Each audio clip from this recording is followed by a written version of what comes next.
The David Pakman Show at davidpakman.com. We've been talking about universal basic income for a while, and universal basic income relates to so many different issues that are relevant right now. Automation, killing jobs. It relates to discussions about social welfare programs and the costs associated with them, in part because of the bureaucracies and means testing that exists.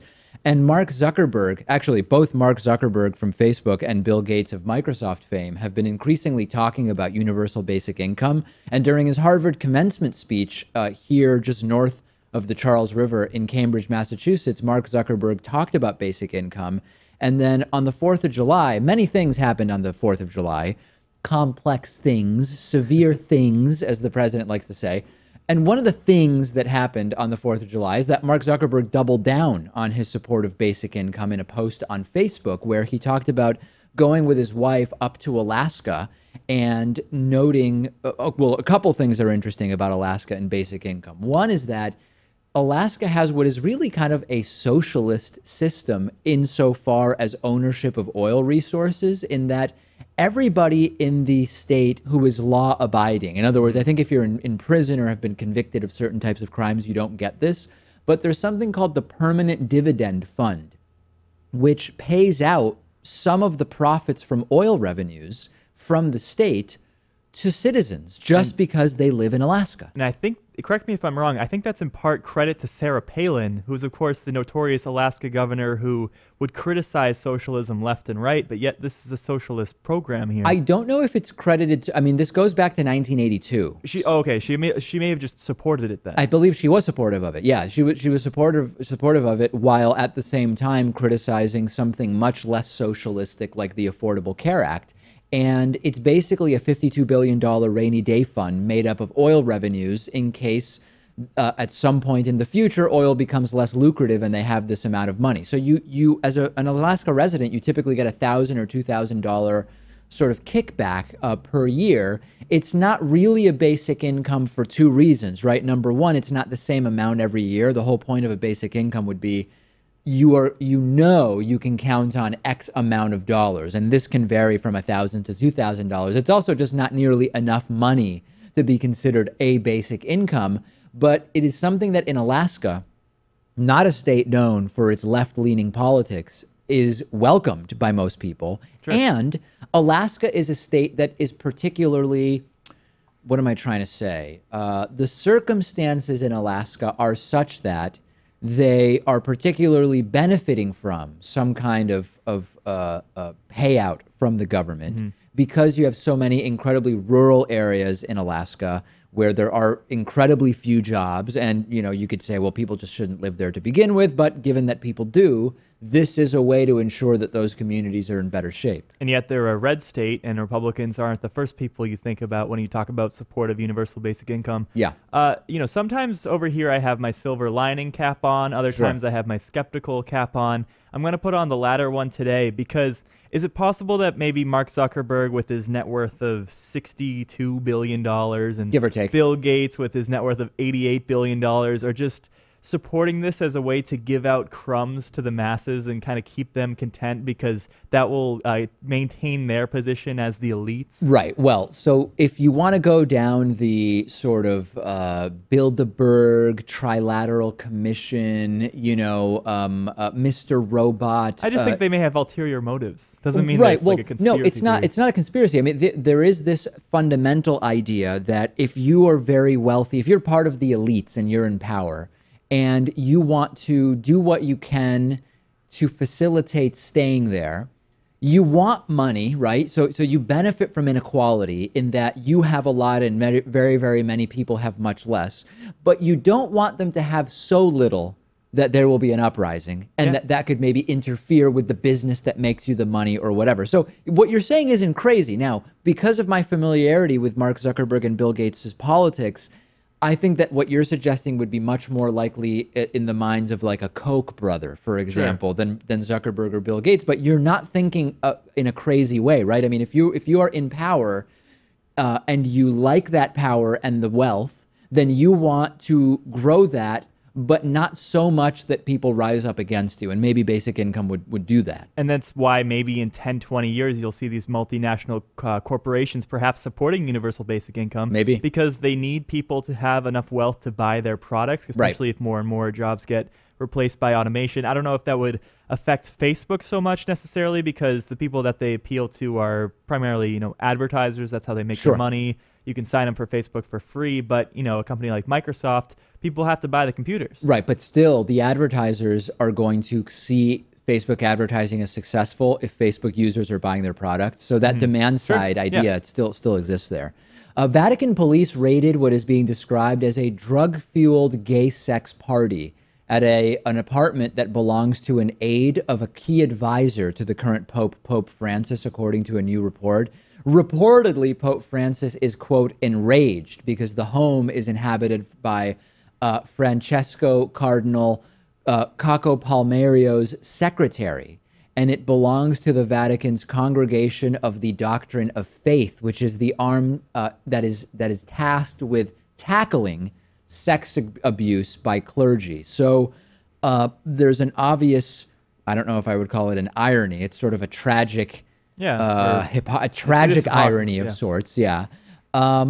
These stories seem fake. I mean, at this point, it's so absurd. To us, there's nothing wrong with being gay. Obviously, there's nothing wrong with having an orgy. When it comes to drugs, you should be safe about it. But absolutely. Go ahead and do it. So for us, we can kind of look at this story as something that's kind of funny.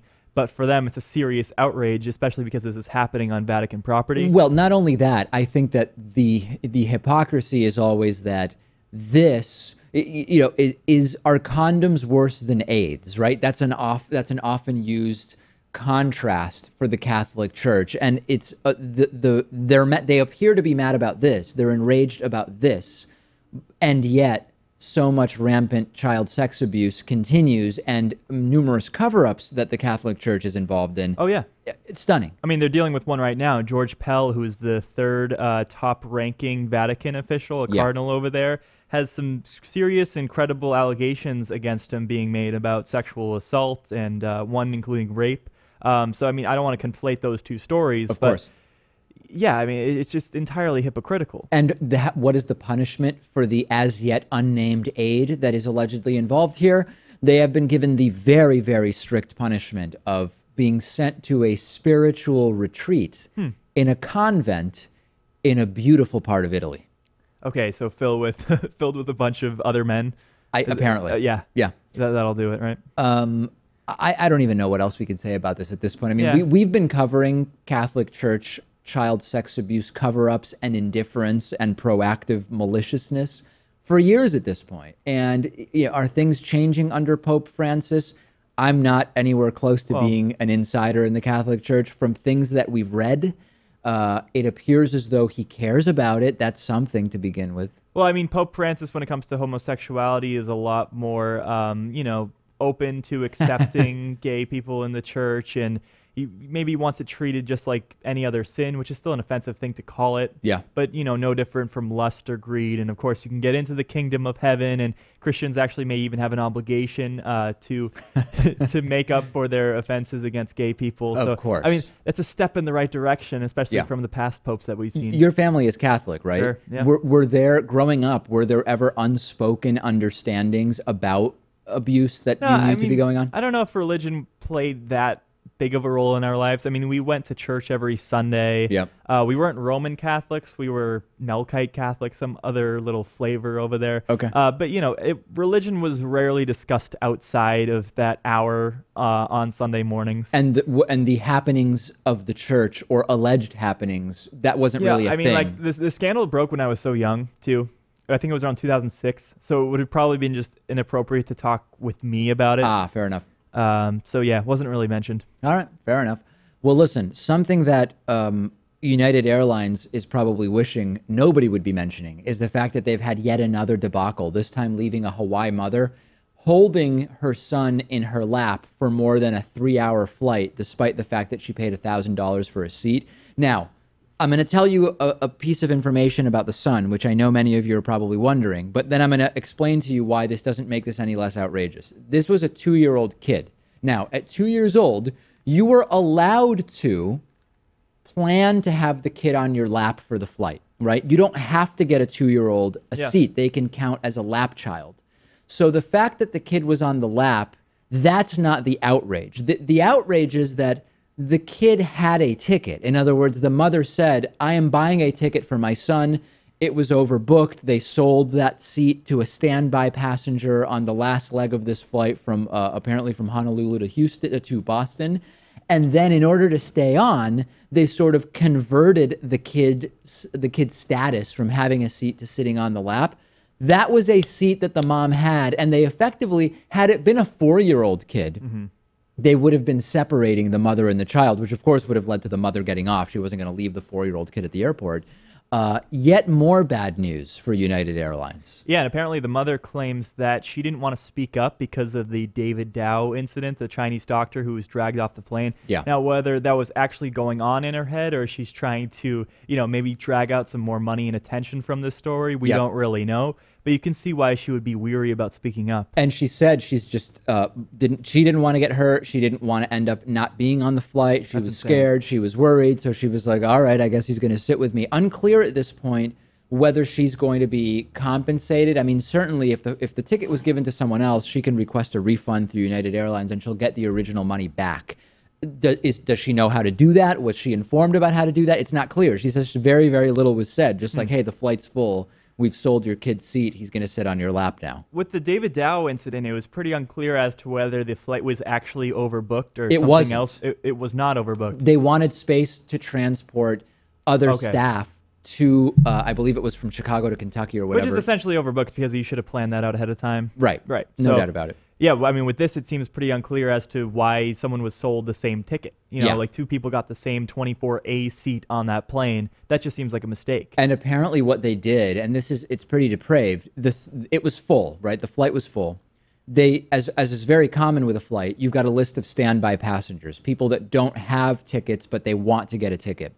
And what it appears that they did is they looked and they said, hey, here's a 2-year-old kid. The 2-year-old kid has their own seat, but they are legally allowed to fly as a lap child on the lap of the parent.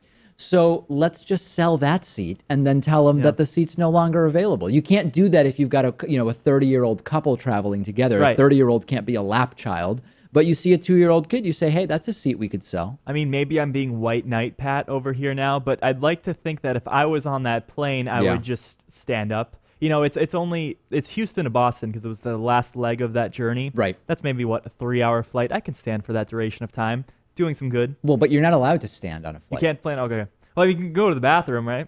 Yeah, but not the entire flight. I mean, for you gotta land takeoff and landing. I mean, it's beautiful, Pat, that you would volunteer to do that, but you would not be allowed to stand. I'm trying to meet them in the middle. I'll sit down for the takeoff and the landing. We did do a story which went completely viral. I think the story has about 3.5 million views on YouTube about a man who stood for a 7-hour flight. And he did, if I recall the story correctly, he did have a seat, but because he was seated next to a passenger of size and a passenger of such size that he basically had no space, as soon as the flight took off, he just stood because, apparently he just had no room.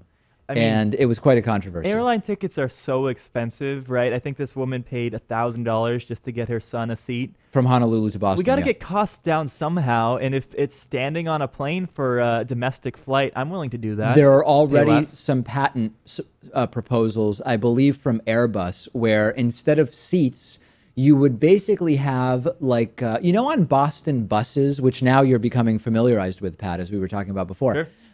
You know how there's certain areas where it's almost like a pad that's up against the wall. So you kind of lean up against the pad. It's not a seat. It's almost like if you take a seat cushion and you put it vertically up against the side of the bus and you can lean up against that.